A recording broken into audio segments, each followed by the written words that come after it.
Paul in Woodinville, Washington. Hi, Tom. Paul, while I sneeze, you talk. Go for it.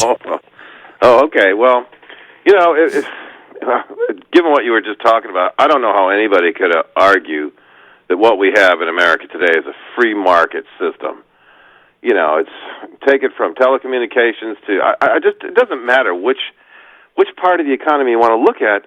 It's not free market. There's no raging competition going on in any sector of our economy.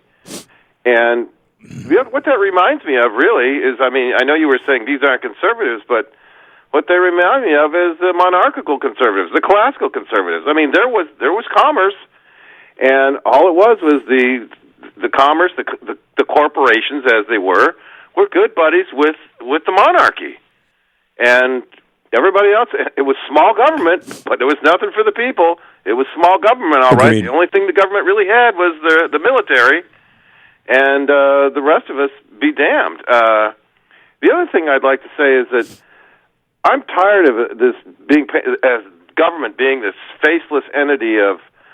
I think people forget that the government is, as the Constitution begins, we the people. Right. So they'd like to, on the one hand, Grover Norquist would like to drown we the people in the bathtub. Right, because we the people get in the way of the billionaires who fund Grover Norquist and the corporations. He's a very successful K Street lobbyist.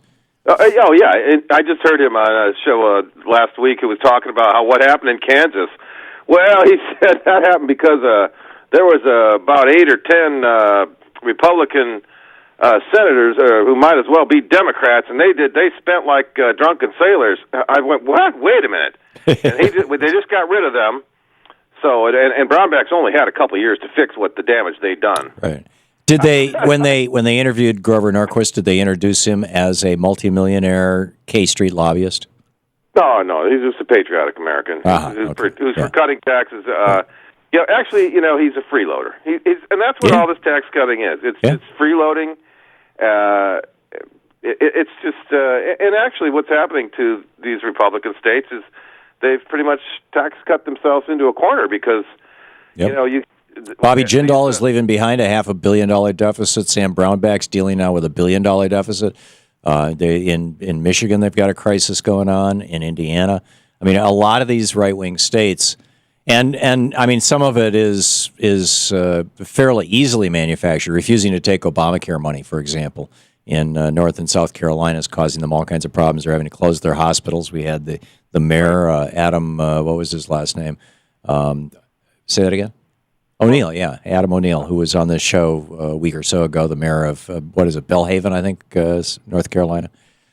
And some of these states are going to reach the point of no return. And I think of in your home state of Michigan, right, where, if the infrastructure falls apart too much, nobody will be able to raise taxes enough. And now in Michigan, because of the roads, are going to go through another winter. And they're not even going to vote on a tax bill. And what they're talking about in Michigan is voting on a 1% increase in the sales tax, which is not going over well with anyone. Right. And if that doesn't pass, they're going to go through another season, not just this winter, but next winter, because this doesn't come up till May. And if they don't have any money to get started on road projects during the nice weather, they're going to fall into the autumn and next winter and have still more. Last year, the roads were such a disaster. Honestly, I don't think they're safe to drive on. Last year I was there. They're not safe at the speed limits that they have posted. 70 miles an hour, you hit some of those potholes. It's not a matter of just losing your wheel bearings. You lose control. Yes, you do. Exactly right. Yeah. Paul, brilliant. Thank you for your analysis, and thank you for the call.